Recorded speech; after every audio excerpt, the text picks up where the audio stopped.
class, how are you doing today? First I want to start with talking to you about a story that happened to me and my sister. It was about a fire. My sister and I went to go for a picnic in the place called a dump.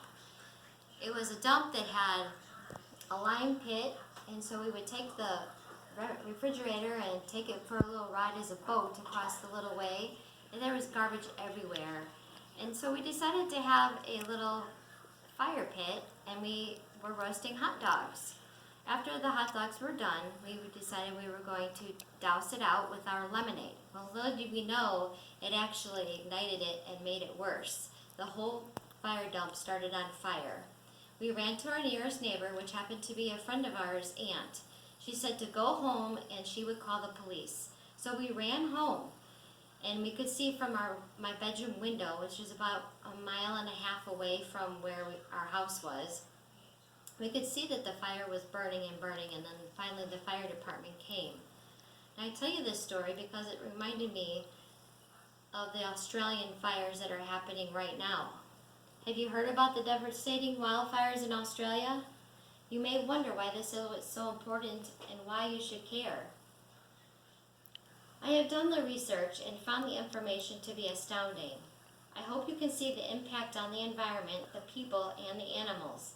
There has been serious damage to Australia. Join me in this journey, if you will, and put yourself in their shoes. How do these fires impact the environment? In this map, you'll see all the places where the fire has happened. A lot of Australia. People are being told to stay inside their houses and not to breathe the toxic air because of pollution and the bad air quality. 32,400 acres have been destroyed from the fires, the size of South Korea, and 80 times the California fires in 2019 alone. This comes from Bustle.com, Australia Fire Statistics. Can you imagine the devastation? How would you feel if the world around you was burned to the ground? As you can see, the fires have greatly impacted the area.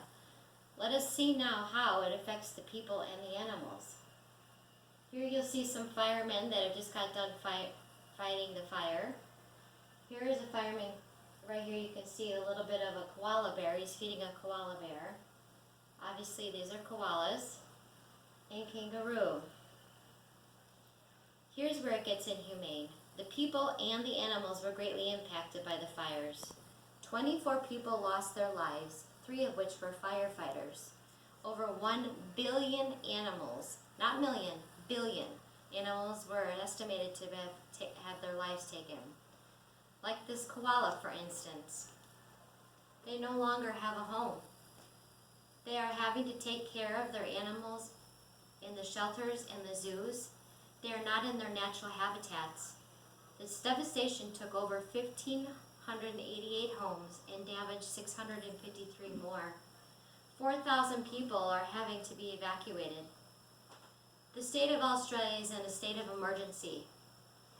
2,700 firefighters are working hard around the clock to help extinguish these fires. There were also 3,000 reserve troops called in to help. The fires are expected to last through the end of February, which will only increase the damage. This was retrieved from Bustle again, Australia Fire Statistics. The loss is overwhelming. Homes, habitats, and food have been relinquished. These animals are having to be taken care of in a foreign environment. People and animals are feeling displaced and scared, unsure of their future. It makes me realize how much I take for granted. We have it good. This takes me to this verse about being content. In Philippians 4:12 it says, I know what it is to be in need, and I have plenty. I have learned the secret of being content in any and every situation, whether well-fed or hungry, whether living in plenty or in want, from the NIV. I can hardly imagine losing everything, being in the devastation and uncertainty. Going back to my story about the dump fire, we could have set the whole nearby subdivision on fire. I thank God that that didn't happen.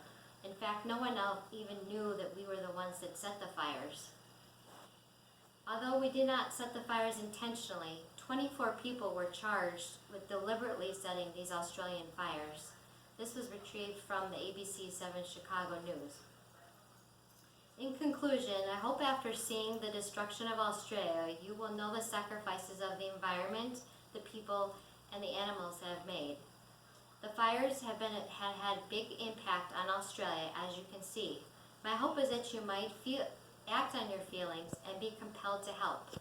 I have listed a few reputable charities or agencies that could use your help. Here's the slide that shows that. I thank you for your time.